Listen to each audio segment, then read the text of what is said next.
어느덧 나는 2007년 5월 26일 오전 9시 50분에 괴물을 보았습니다. 스코틀랜드의 러훈셀. 이상한 소리가 났어요. 제 개들이 미친 듯이 날뛰었어요. 아래를 보니 사진 속에 무언가가 있었습니다. 지난 1세기 가까이 어두운 하이랜드 지방에는 안개처럼 거치지 않는 의문이 머물러 있었습니다. 네스호의 찻빛 물속에 무언가 길고 살아있는 Junior Structure 그들의 판결을 발표했습니다. 과학자 닐 잼멜은 오늘 기자회견에서 실망스러운 발표를 했습니다. 그래서 어쩌면 사람들이 보고 있는 것이 거대한 뱀장어일 가능성이 있을까요? 글쎄요, 아마도. 생명체가 숨어 있다는 이야기였죠. 관광객들은 혹 하나라도 보기 위해 대양을 건너왔고, 과학자들은 수중 음파 탐지기와 카메라에 막대한 자금을 쏟아부었습니다. 사진과 전설이 차곡차곡 쌓여가며 이 미스터리는 결코 사라지지 않는 신화가 되었습니다.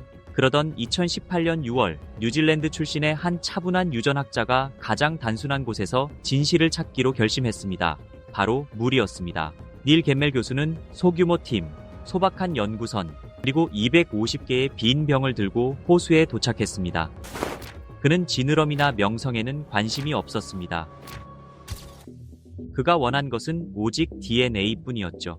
갬멜 교수의 방식은 설명을 듣고 나면 너무나도 당연하게 느껴졌습니다. 호수에 사는 모든 생물은 피부 세포나 점액, 비늘, 배설물 같은 자신의 미세한 흔적들을 끊임없이 남깁니다. 이 파편들에는 유전 정보가 담겨 있으며 민물에서는 하루 가까이 머무를 수 있습니다. 만약 무언가 살아있는 존재가 네스호를 헤엄쳤다면 그 DNA 조각들은 수중 어딘가에 떠다니고 있을 것이라는 논리였죠. 그는 그저 그것을 포착해 유전자 서열을 분석하고 이미 알려진 전 세계 생물 데이터베이스와 대조하기만 하면 되었습니다. 그는 수면부터 중간 수심, 바닥 근처는 물론 북쪽과 남쪽 분지까지 체계적으로 샘플을 수집했습니다. 그는 1973년부터 호수를 지켜봐 온 자연주의자이자 1987년 오퍼레이션 딥스캔을 이끌었던 에이드리언 샤인과 함께 연구를 진행했습니다. 2019년 9월 5일 드럼나드로치세 기자회견장에선 갬멜 교수의 결론은 간결하고도 명확했습니다. 수집된 병들에서는 약 3,000종의 생물이 발견되었습니다. 그리고 동시에 대중들 사이에서 가장 오랫동안 믿겨왔던 가설들을 종식시켰습니다.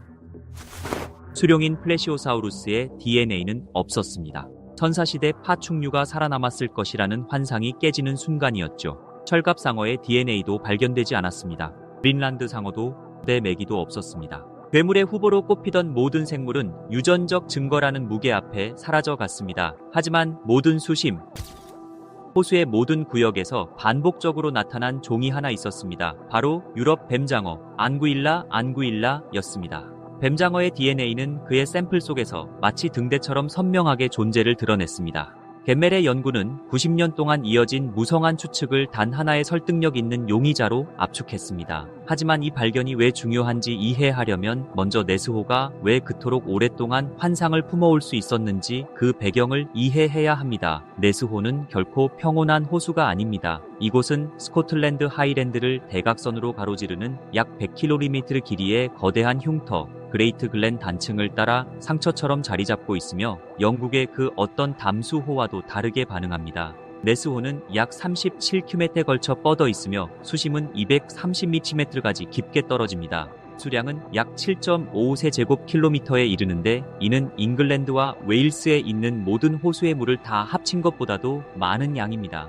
수심 100m 아래의 수온은 1년 내내 영상 5도를 유지합니다. 수압은 모든 것을 짓누를 듯 강력하고 어둠은 완벽합니다. 호수로 물을 공급하는 언덕들은 이탄을 듬뿍 머금고 있습니다. 빗물이 언덕을 타고 흐르며 부식산을 분지로 실어 나르고 그 결과 호수물은 진하게 우려낸 홍차색으로 물듭니다. 가시거리는 종종 인치 단위로 측정될 만큼 짧습니다. 햇살이 눈부신 날이라 해도 호수에 손을 담그면 손목이 차에 젖기도 전에 자신의 손가락조차 시야에서 사라집니다. 이토록 혼탁한 물속에서는 소나 신호도 뭉개지기 일쑤고 카메라는 아무것도 포착할 수 없습니다. 네스호의 속을 들여다보는 것은 불가능합니다. 그저 수면 위로 아주 잠깐 나타나는 무언가를 지켜볼 수 있을 뿐입니다. 여기에 많은 이가 들어본 적 없는 보이지 않는 움직임이 더해집니다. 바로 내부 세이슈, 인터널 세이체라 불리는 현상입니다. 1971년과 1972년 학술지 네이처에는 S.A. 소프의 논문들이 게재되었습니다. 수 위긴 계곡을 따라 부는 바람이 따뜻한 표층수를 한쪽 끝으로 밀어낸다는 내용이었습니다. 바람이 잦아들면 이 수층은 다시 반대편으로 출렁이며 밀려갔다 되돌아오기를 반복하고 호수 내부에서 며칠 혹은 몇 주 동안 진동합니다. 수면 위에서 그 역학 구조가 직접 보이지는 않지만 그 결과는 나타납니다. 바람을 거슬러 움직이는 느릿하고 검은 혹 혹은 수면 아래 무언가가 이동하는 듯 가로질러 나가는 고요한 물결입니다. 목격자들은 그 혹을 30초에서 1분 정도 지켜보게 되며 이내 형체는 흩어져 사라집니다. 아드리안 샤이는 특히 그가 내시 날씨 내시의 웨더라 부르는 호수가 잔잔한 날, 이 세 이슈 현상만으로도 평범한 관찰이 괴물 목격담으로 바뀌기에 충분하다고 오랫동안 주장해 왔습니다. 그뿐만이 아니다. 중세 연대기에는 또 다른 단서가 기록되어 있었습니다. 6세기경 아일랜드의 선교사 성 콜룸바는 네스강에서 수중 괴수가 사람을 죽였다고 주장하는 목격자들과 마주했습니다. 돔난의 후기 라틴어 기록은 괴물이 쿰 인겐티 프레미투, 춤 인겐티 프레미투, 즉 거대한 포효와 함께 솟구쳤다고 묘사합니다. 수백 년 동안 이 기록은 그저 전설 속 이야기로만 여겨져 왔습니다.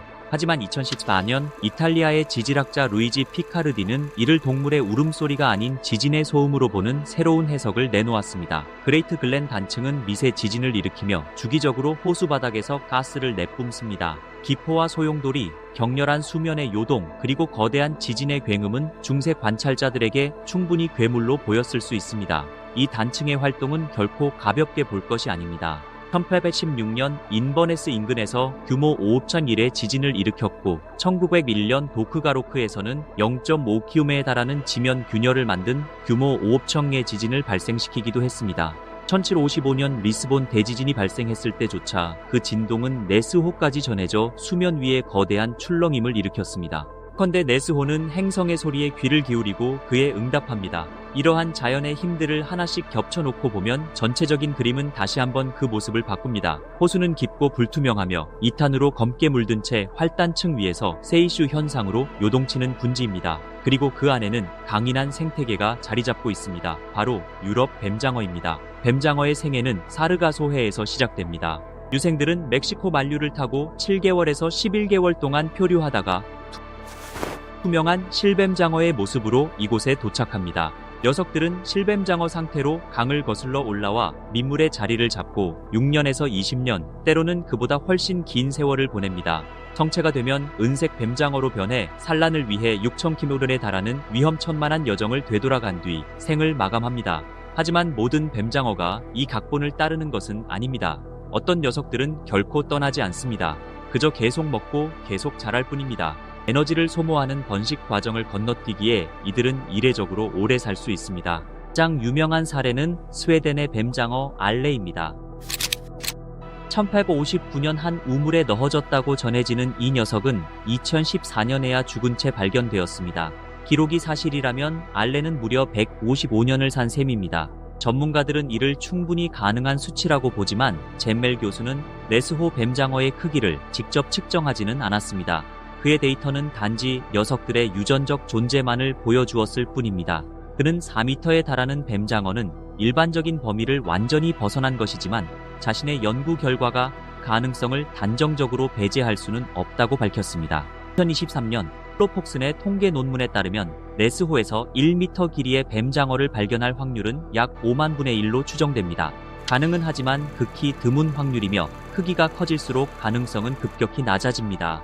따라서 거대 장어 가설이 완벽하다고는 할 수 없지만 수면 바로 아래에서 꿈틀거리는 긴 몸체라는 많은 목격담의 공통된 패턴에 대해 상당한 근거를 제시합니다. 누가 잼멜의 결론을 받아들인 것은 아니었습니다. 1991년부터 매일 호수를 지켜보며 내시 탐사 최장 기록으로 기네스북에 오른 스티브 펠텀은 여전히 확신하지 못했습니다. 2015년 그는 유럽 대륙에서 건너온 민물의 거구이자 몸길이가 2.7m에 달할 수 있는 웰스 메기를 가장 유력한 후보로 제시했습니다. 빅토리아 시대 영국 저택들이 영국 수역에 외래종 물고기를 방류했던 만큼 펠텀은 은둔하며 살아가는 소수의 메기 개체군이 1930년대에 잦은 목격담을 설명할 수 있다고 주장했습니다. 2019년 잼멜의 eDNA 분석에서 메기의 DNA가 검출되지 않았음에도 펠텀은 여전히 메기 가설을 지지하며 탐지되지 않은 아주 적은 수의 개체가 표본 추출을 피했을 수 있다고 시사했습니다. 에이드리언 샤이는 조금 더 차분한 결론에 도달했습니다. 그는 대부분의 목격담이 배가 지나간 뒤에 물결, 목을 길게 늘어뜨린 백조, 수달, 그리고 세이슈 현상이 만들어낸 기묘한 물구비 같은 평범한 설명으로 귀결된다고 믿습니다. 그는 호수에서 목격된 목이 긴 생명체들이 그저 백조일 뿐이라는 가능성을 열어둡니다. 정체를 알 수 없는 거대한 음파 탐지 신호에 대해서는 네스강을 통해 이따금 호수로 들어오는 물가애들을 지목합니다. 두 남자, 큰 호수, 서로 다른 결말. 두 사람 모두 이 문제에 평생을 바쳤습니다. 그리고 두 사람 모두 어느 정도는 옳습니다. 정직한 진실, 즉 불편하면서도 더 흥미로운 대답은 네스호의 괴물이 단 하나의 생명체가 아니라는 점입니다. 그것은 서로 겹쳐진 5가지 힘이 교차하며 만들어낸 결과물로 각각의 힘은 실제하며 착시를 일으키는 데 기여합니다. 첫째, 생물학입니다. 수에는 장어 개체군이 번성하고 있으며 수면 아래에서 뱀처럼 구불거리며 움직이는 비정상적으로 큰 개체들이 분명히 존재할 것입니다. 둘째, 유체역학입니다. 내부 세이슈 현상은 수면 위로 느리고 지속적인 물구비를 밀어 올리는데 이것은 마치 긴 몸체의 윤곽처럼 보입니다. 셋째, 지질학입니다. 그레이트 글렌 단층은 미세한 지진을 일으키고 가스를 배출하며 수면에 극적인 동요를 만드는데 이것이 수세기 동안 괴물의 모습으로 둔갑해왔습니다. 째, 시각적 요인입니다. 이탄 성분으로 탁해진 물과 제로에 가까운 가시거리는 거리감과 사물의 크기를 가늠하는 감각을 무너뜨립니다. 특히 수면이 하늘을 거울처럼 비출 정도로 매끄러운 날에는 착시 현상이 일어나기 더욱 쉽습니다. 다섯째, 문화적 요인입니다. 1933년 지역신문이 괴물이라는 단어를 지면에 실은 순간부터 수 위의 작은 파동이나 나무 토막, 심지어 새 한 마리조차 사람들의 눈에는 내시로 비치기 시작했습니다. 이러한 요인들이 맞물리면서 왜 특정한 조건에서 목격담이 집중되는지, 그리고 현대 기술이 발전함에도 불구하고 이 전설이 왜 그토록 끈질기게 살아남았는지 설명해 줍니다. 1996년부터 2024년까지 식 내시 목격 기록소를 관리했던 게리 캠벨은 1100건 이상의 보고를 기록했습니다. 2023년에는 단 10건만이 공식 인정되었으며 현대의 고화질 카메라들은 과거의 괴물로 보였을 형체들을 파도로 명확히 구별해내고 있습니다. 그럼에도 불구하고 여전히 풀리지 않는 의문의 실마리들이 남아 있습니다.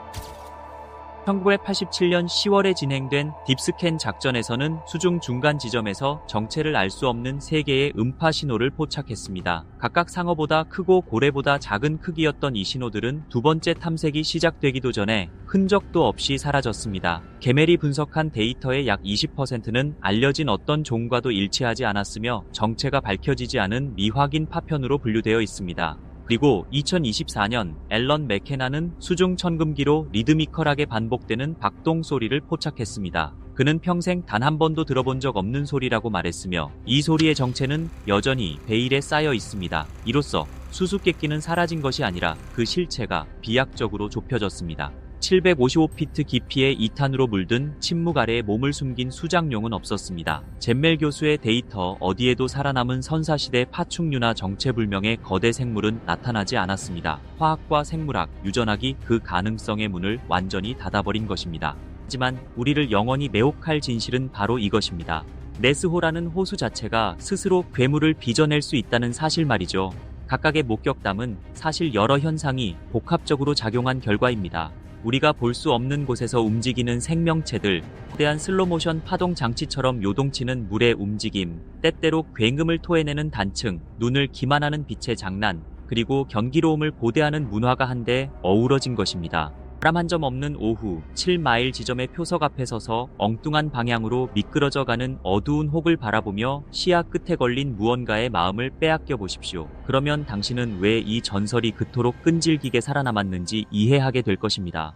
과학은 마침내 우리에게 더 정직한 해답을 건넸습니다. 그 답은 단순히 한 마리의 괴물이 존재하는 것보다 정돈되어 있지는 않지만 훨씬 더 흥미롭습니다. 내시는 실제했습니다. 하지만 괴수가 아니었습니다. 내시는 바로 호수 그 자체였습니다. 이 모든 이야기를 들은 지금 여러분은 내시의 진짜 정체가 과연 무엇이라고 생각하십니까? 여러분의 솔직한 생각을 댓글로 들려주세요. 과학이 마침내 이 오래된 수수께끼를 풀어낸 걸까요? 아니면 여전히 저 깊은 심연 속에서 무언가가 우리를 기다리고 있다고 믿으십니까?